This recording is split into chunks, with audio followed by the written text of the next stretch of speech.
You asked me a question. We're here in Flint, Michigan, distributing some water to the residents in Flint, and we wanted Flint to know that we haven't forgot about them. I have this lovely young lady right here, this parent who's concerned, and we delivered some water to her. Can you tell me what are some of your concerns about the water? Can you use the water now? Are you using your water now? I'm using warm water to bathe with. Okay. I'm using it to wash my dishes and wash my clothes, and then I'm limited. You're limited? Okay, so are you not cooking with the water? No.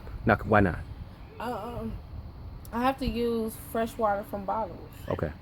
Just to rinse my meat off. I have to, usually I just put it in a bowl and I rinse it, I rub my hands through it, strain it and whatever. And it takes at least 3 to 4 bottles of water. Okay.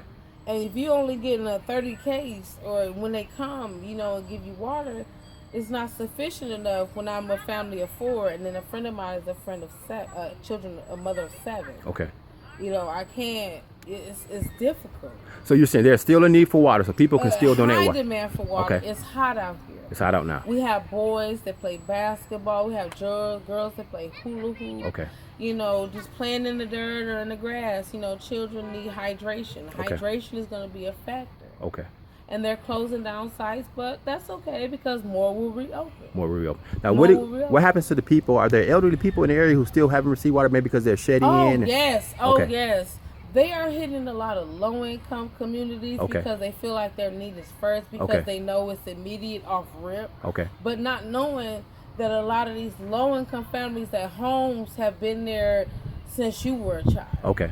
Those families are still living there as the elderly in there, holding that home together. Okay. And they're up the street from me. If this is a low-income community, why seniors aren't here? Seniors are here. Okay. They're not able to come out and have someone carry the water for them or do that. You need to hit these residential areas, please. So there's still a need for the elderly people. There's still a need for water. Still a need for water. Demand, big demand. I would think because it's hot out and with the kids, probably more so than ever. Offering fans? If we're on hydration of water, why are they not distributing out fans to cooling to help us? Even if people have used fans, as long as they're clean and decent and respectable, go ahead and help somebody with a fan. They need this. Okay. It's a hydrate. We're dehydrated. We cannot drink this water. Okay. That's why I wanted to find out and then to make sure, and so the people will know there is definitely a need because we haven't seen as much coverage on the news as there was before, and we want to make sure there are tons of people out there that want to give. We want to make sure it's going to the right place, and there's just definitely a need for it. And they repeatedly come back to some of these elderly homes. Okay. Keep them listed. Okay. Keep them in tune. Give them, information. And come with the male and female to these elderly homes because they like to have a certain comfort. They don't want a gentleman, they're elderly, and they get discouraged and they don't get their water. Okay. Bring a woman or maybe 3 people, 2 women and 1 man. Okay. You have to let these elderlies it's okay. But don't use that as a gimmick. Okay.